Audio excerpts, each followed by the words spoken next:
Billions of people ate a chicken egg this morning. Fried, boiled, scrambled, folded into bread, hidden in a cake, stirred into a bowl of instant noodles at midnight. It is the closest thing our species has to a shared meal. Out of thousands of bird species on this planet, we all somehow ended up eating the egg of the same one. Not the tastiest, not the most nutritious, not even the one our ancestors originally wanted. Her wild grandmother laid 12 eggs a year.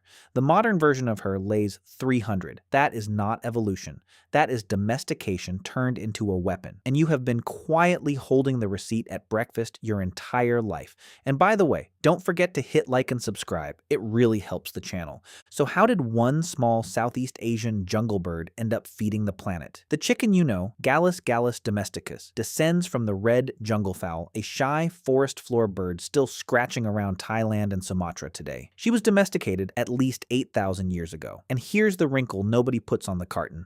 We probably didn't tame her for her eggs.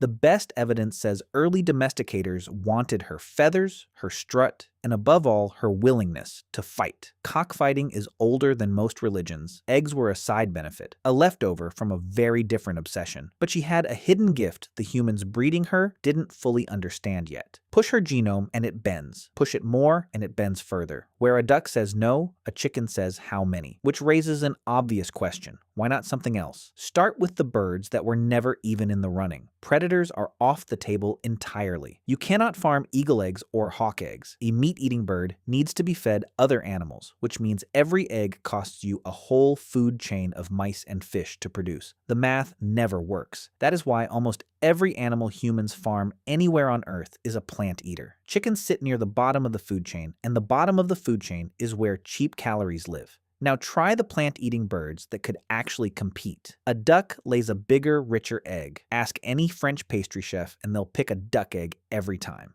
But ducks lay 200 eggs a year, not 300, mostly in warm months, and they need a pond, which means real estate, mud, and disease. Quail eggs are cute, but you need about 5 of them to match one chicken egg. Geese lay 1 egg every few days, and a goose will happily break your arm if you disagree with her. Turkeys go broody and stop producing. Ostrich eggs are huge, but a hen lays maybe 50 a year and needs a full acre to roam. Every other bird has a reason, and the reason always costs money. Now, stack that against the chicken. She lays almost every single day. She lays in winter, in summer, in artificial light, in a shed with no windows. She barely goes broody. Modern layers have had that instinct quietly bred out of them, because a hen who wants to be a mother stops being a factory. She thrives on cheap grain. She stacks vertically in cages. She doesn't need water beyond a nipple valve. She converts about 2 pounds of feed into a dozen eggs, the best feed-to-food ratio in the animal kingdom outside of insects, and nobody in the West has quite talked themselves into eating insects yet.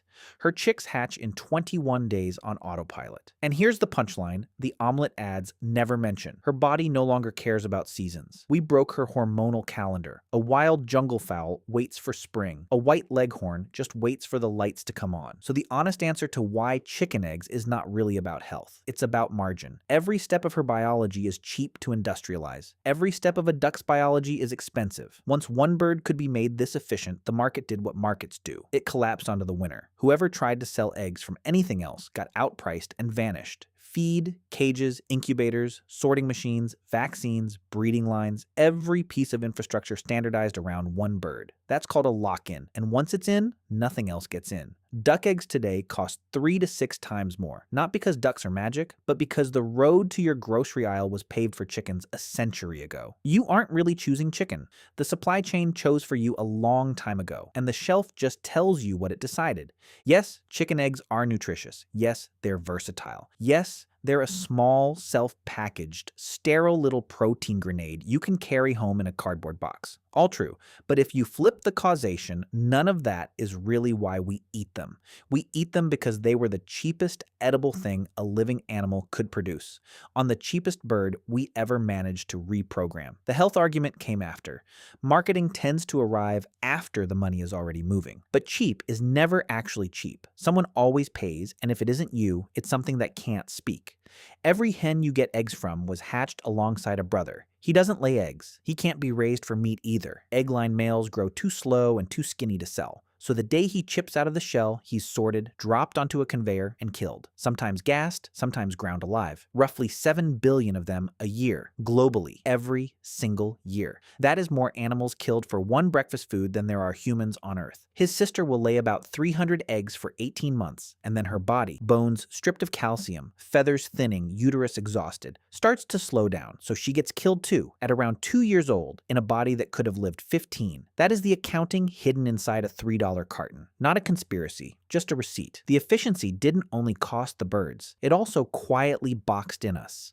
Because the whole planet now leans on one species of bird for a huge slice of its protein, that one bird has become a single point of failure. When avian flu tears through commercial flocks, as it did across the United States starting in 2022, killing tens of millions of hens, egg prices don't just wobble in one country, they spike everywhere. And it gets deeper. Most flu vaccines the world uses are still grown inside fertilized chicken eggs. Somewhere in a lab right now, a virus is being cultured inside the same object you cracked into a pan this morning. We didn't just build a food system on the chicken, we built pieces of modern medicine on her too. Take her away for one bad season, and it isn't only breakfast that breaks. And the wild version of her, the red jungle fowl her whole story started with, is still out there in the Southeast Asian forest, laying her 12 honest eggs a year. Conservation biologists worry about her because purebred wild jungle fowl are increasingly rare. Most now carry escaped domestic genes leaking back into the forest from villages and farms. If she disappears, we lose the last unedited copy of the source code. Every future attempt to fix the problems we bred into her granddaughter would be working from a smudged photocopy. The bird we owe everything to is quietly slipping out of the world at the exact moment we need her most. So the real answer to why we only eat chicken eggs is pretty simple. It's not because they're the best, it's because they're the cheapest. One bird happened to have a body we could push harder than any other, and once we figured that out, everything else got pushed off the shelf. The chicken didn't win a competition. She won an economic accident that started 8,000 years ago and never stopped. And by the way, how often do you eat chicken eggs? And do you have any other favorite eggs you actually like more? Share it with us in the comments.